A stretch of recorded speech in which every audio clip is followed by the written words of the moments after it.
How's it going? Yeah, long time.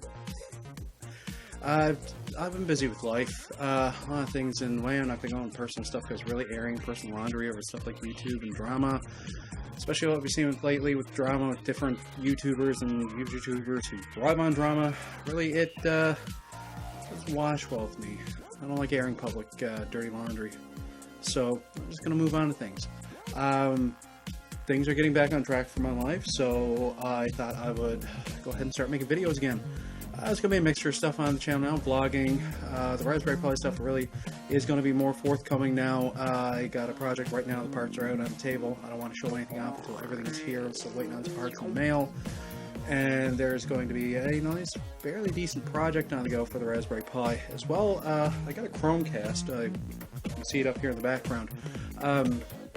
I am going to be discussing things about that because I am a cord cutter. I've been a cord cutter for years, and I do want to go in depth a bit on that and how that device, and well, I'm going to explore it as well for Raspberry Pi, how those things really do help for people who cord cut.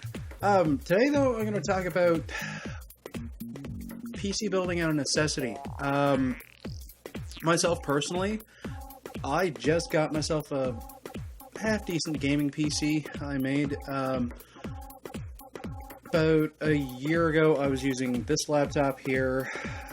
Wasn't really the best. Radeon 4200 HD mobility graphics, 4 gigs RAM, dual core, 2 gigahertz AMD, not overclockable, and it's a laptop. And really, you take 2 steps back, along with it being a laptop. And then Fallout 4 came out, and I wanted to start playing games that were running DirectX 11. And I had nothing to play DirectX 11. So, I started laying down the plans for building a brand new PC from scratch. Initially, I got online, got some parts lists, and was going to build one from scratch with brand new parts, but factors got in the way, life really, and those expenses were too much for me.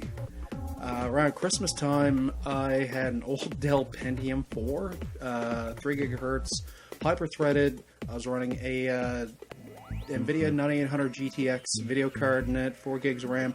I was playing things like Fallout 3, Fallout New Vegas, and Skyrim on the thing pretty decently, but still, it's a Pentium 4, and it's DirectX 10, and it was encroaching upon 2016, and I was really wanting to play Fallout 4. As people know, I'm a big fan of it. Just after Christmas, a relative of mine, my nephew, Kyle, who's in nephew, but he's in his 20s, knew that I fool around with the computers a bit, and he knew that I was trying to build something, so he was cleaning out a closet, so to speak, because he was moving to a new apartment, and he dropped off some parts to me. It was a little mini tower e-machine. And this thing is tiny. It's like these little tiny towers that are like the size of like a really big book, and they have like a mini ITX motherboard and all this. And he asked if it was any good to me, and I looked it over and said, well, I'm not going to look a gift horse in the mouth. And he also gave me, along with that, a BFG edition NVIDIA GTS 250, which really is a rebadged 9800 GTS, so I have 2 of them now. But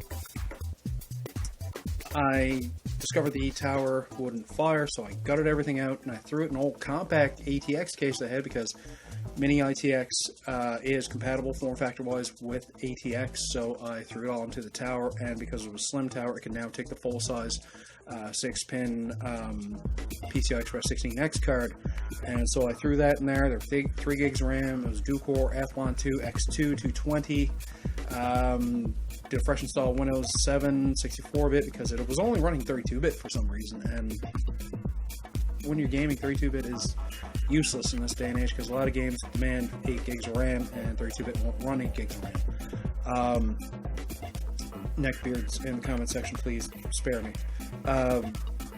So right now, at this point, I had 3 gigs of RAM, half-decent video card, hooked everything up, threw the switch, it all worked. I even threw it a bigger power supply to accommodate the new video card, and it was good, but it was still DirectX 10. But I started networking with some people in the area who were in various groups on Facebook, because around here Craigslist isn't really a thing. Facebook classified groups are, and I had noticed a fellow who posted for $40 he was selling a Zotac G4 630 GT Synergy Edition, which is a 2 gig G4 630 GT, and has 2 gigs DDR3 RAM on it. And I was like, well, I did a little quick Google, and it could run it, and it could run it half decently.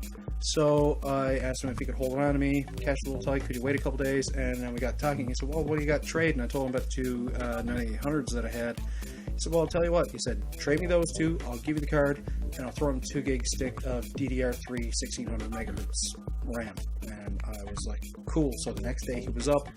I literally pulled one card directly out of my computer, the other card I had already wrapped up in the closet, and I even threw in a half gig stick of DDR2 because he was building shits and giggles rigs and, you know, just computers for people for like GTA, for Counter-Strike Go, potatoes and things like that. You know, you're playing League, you're not playing anything, you know, too heavy-ended.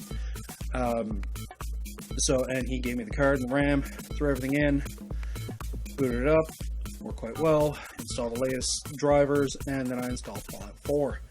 And I was in business. I'm going to cut some video here in the magic of post, and you're going to see Fallout 4 running on my computer. Now, I had to do a couple things to kind of optimize it a bit. Now, when people talk about they're running it on a console, things are optimized, meshes and things like that, for instance, and textures. For instance, on the Xbox One, it runs at 720p, and on the PS4, it runs at 900p. The television behind me is maximum resolution for progressive is 1366 by 768.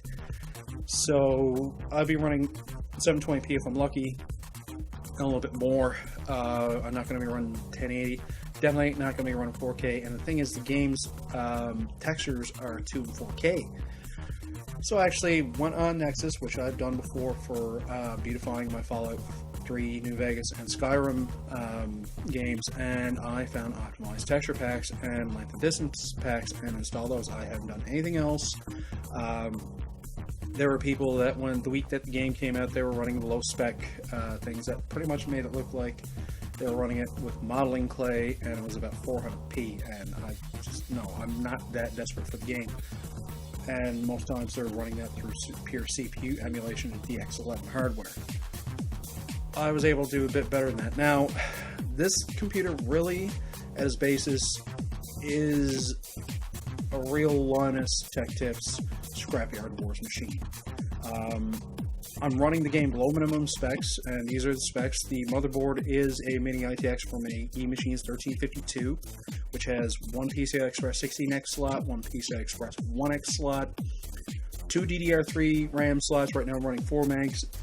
Manual says it only takes 4 gigs, 4 gigs maximum, they say, but you can actually expand higher than that. I'm right now running an Athlon 2X2, which is a dual-core 220. It stock runs 2.8 gigahertz, but through NVIDIA's performance tools, I have been able to overclock it to 3.1 because eMachine/Acer lock out overclocking at the BIOS level. So I got that running higher. I was able to actually as well overclock the PCI Express 16X slot from 2500 megahertz to 2825 megahertz, and I as well am overclocking the G4 630 GT in it from 810 base speed to about 875, and the RAM is overclocked to 870 from its base 667 megahertz.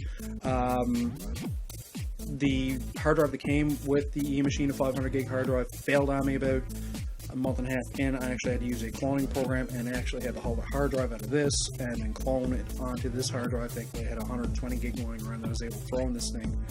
And I'm going to touch on this computer later on because this is now my media computer, and I'll tell you why.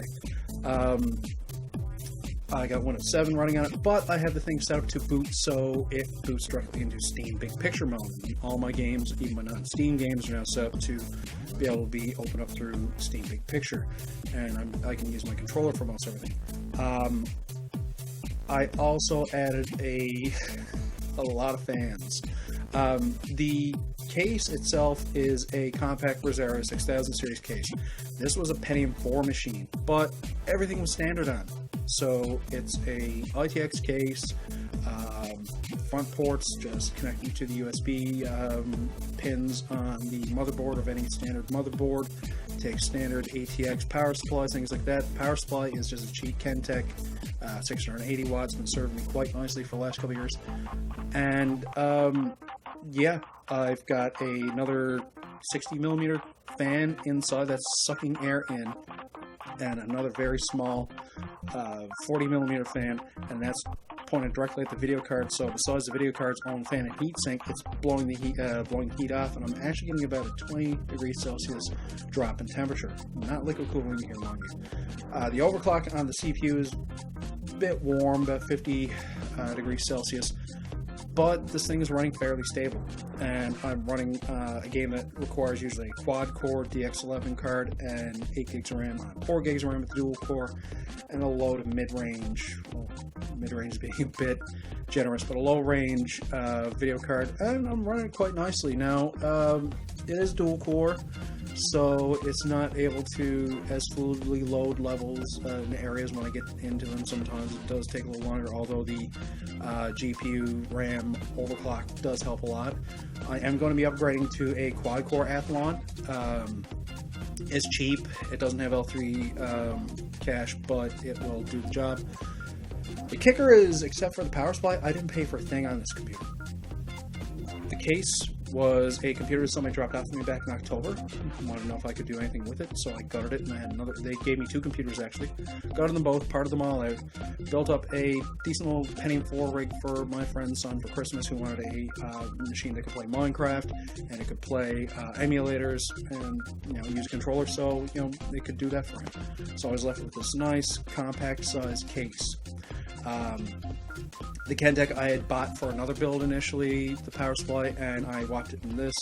The video card that I got, I had traded from 2 other video cards that I had given to me as well, so I didn't pay any money for them.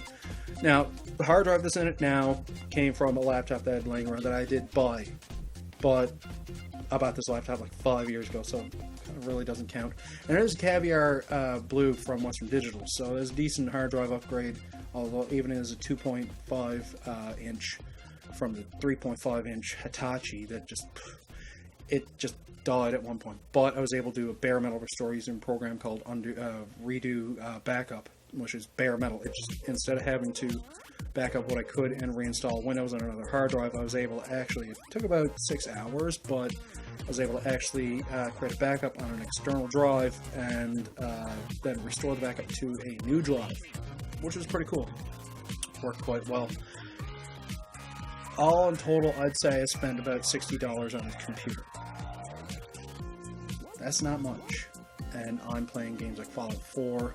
I did try Batman Arkham Knight on it, but that game is horrible anyway, and it didn't really play. My older games are playing pretty decent on it. Far Cry 4, I think, is going to be next on the list, and that's playing decent too. Now, yeah, I'm not playing 1080p, but I don't have something that's capable of displaying 1080p. For me, progressive is good. I find interlacing looks a little bit weird, so a 1080i display for me isn't really what I'm in the business of playing on. Am I happy with this build? Very. I can save a lot of money now and just spend on games, whereas the build was going to cost me about $300-400 before. Now I barely spend anything on it. The next upgrade, as I said, is going to be a processor to bring it up to a quad core. Then probably I might upgrade the RAM to 6 or 8 gigs. And down the road, maybe upgrade the video card. The video card for now is good, but I'd say the next year or so, I might upgrade to something in the 900 series from NVIDIA. I am going to stick with NVIDIA. It's just, I've had good experiences with NVIDIA hardware, and I'm not running an APU, so I won't be requiring the use of Crossfire. If I was running an APU and I threw an AMD card in, it would be different. And plus, I'm going to be playing around with the NVIDIA experience for Limelight on the Raspberry Pi, so that requires NVIDIA cards. I can't do that with an AMD. But yeah, so if you're gaming on PC on a budget and you're resourceful and you know how to build a PC and you don't want to mess around with pre-builds, you can use a lot of garage sale find or curb find PC parts. Take your time over 2 to 3 months and start accruing parts and even start networking and trading with people. Used parts are fine, but Your mileage may vary. The hard drive in this computer, as I said, failed within about 2-3 months, and it was from a computer that is about 5 years old. And it wasn't really a very versatile hard drive. Hitachi isn't really renowned for their hard drives. So, the Western Digital Caviar that I have now, knock on wood, is a lot better. Same thing with video cards. Now, if things are looked after well and they haven't been overclocking the crap out of it and been giving things proper ventilation, been, changing thermal paste on things, you could do quite well. Same thing as if, they've been regularly cleaning the fans, making sure, they're blowing out dust out of the power supplies and that, you get quite a bit of mileage out of a computer. I've got a Dell, that Dell that I was talking about actually, the Pentium 4 now. I've upgraded the CPU on it, but that thing's 10 years old, and it's still kicking like a champ. It's still using this, initial power supply it came with, and, I've downgraded and upgraded parts because I've had to rate it for parts, but you take care of a computer, it can treat you quite well. There's another computer in the room, actually, an old IBM Net Vista I have that I've added to the IBM collection. I'm going to do a video on it at some point, and that thing's still kicking. But yeah, you don't need the newest of the new. Motherboard, CPU, and some of the RAM in this build are 5-6 years old. The GPU is about 2 years old, and the case is a good decade old. The newest thing on this thing is the is the power supply, the PSU, and that's like a year and a half old. So really, if you can assure the quality of something, used isn't bad. Used is good if you're on a budget. Not knocking new builds, but used is pretty good. I'll bring this up here and draw it out. So yeah, I'm quite happy with this. I've dubbed it Pontiac, as the shots would probably tell you why I've called it Pontiac. Springtime allergies. So yeah, that's my rant on building a used PC.